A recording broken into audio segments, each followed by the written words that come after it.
Hi, so I'm very sorry again that I couldn't give the lecture on Friday for the continued lecture 17, but I thought I would kind of go through some of the key points here now. I won't be rewriting the notes, I'll just be going through the ones that I already uploaded and just kind of highlight the most important parts. So this topic that we're going on is we're continuing through the Taylor and Maclaurin series part of this class, and I'm starting off by revisiting an example from last class, but in a slightly different format.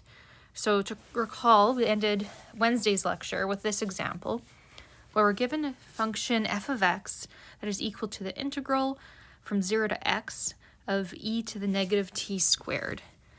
And basically then, this means that this is a function that is given by the integral. So as we choose different values of x, we're just looking at what the area is under that curve. So it is kind of weird sometimes to see these functions that are integrals, but it's just saying that we're looking at whatever the area is under the curve. You might wonder why we didn't just evaluate what that antiderivative is, because in a lot of cases we would be able to just write our f of x as whatever the actual integral evaluates to. But the problem is, I believe this is one of those functions where we actually don't have an antiderivative, so we have to write it as just like the integral.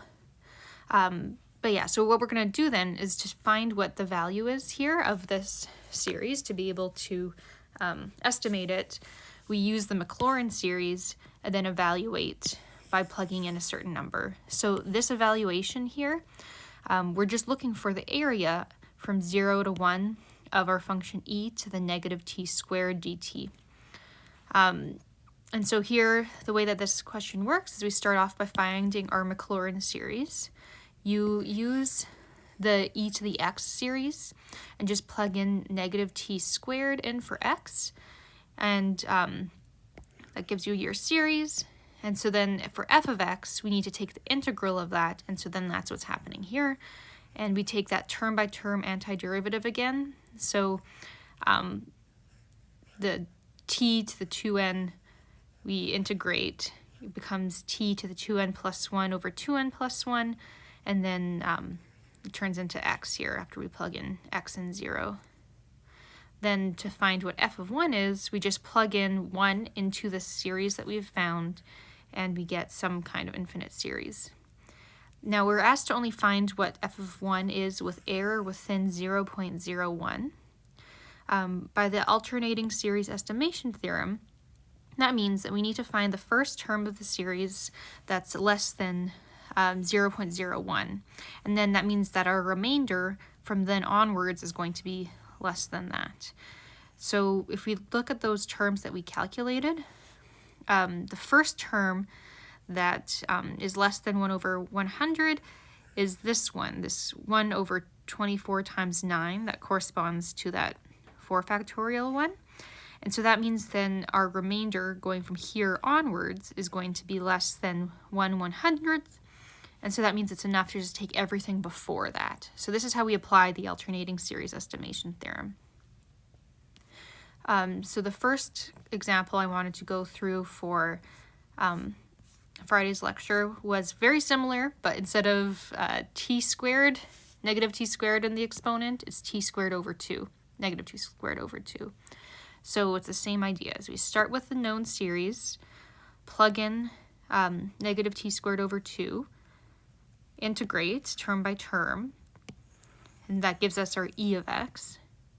And then set x is equal to 1 to find e of 1. And look for, again, the first term that's less than 1/100th. And if we kind of go through some of these terms, see what they are, the first one that's definitely less than 1/100th is this one. And so that means then that by the alternating series estimation theorem, it's sufficient to just take these first 3 terms to estimate the value of the whole series. So I kind of went through this quickly, but that's kind of the idea. Try these steps yourself. Like I noted here, is that this is actually an old final exam question, maybe from like 10 to 15 years ago, but you know, it's still quite relevant and a good type of question to know how to do.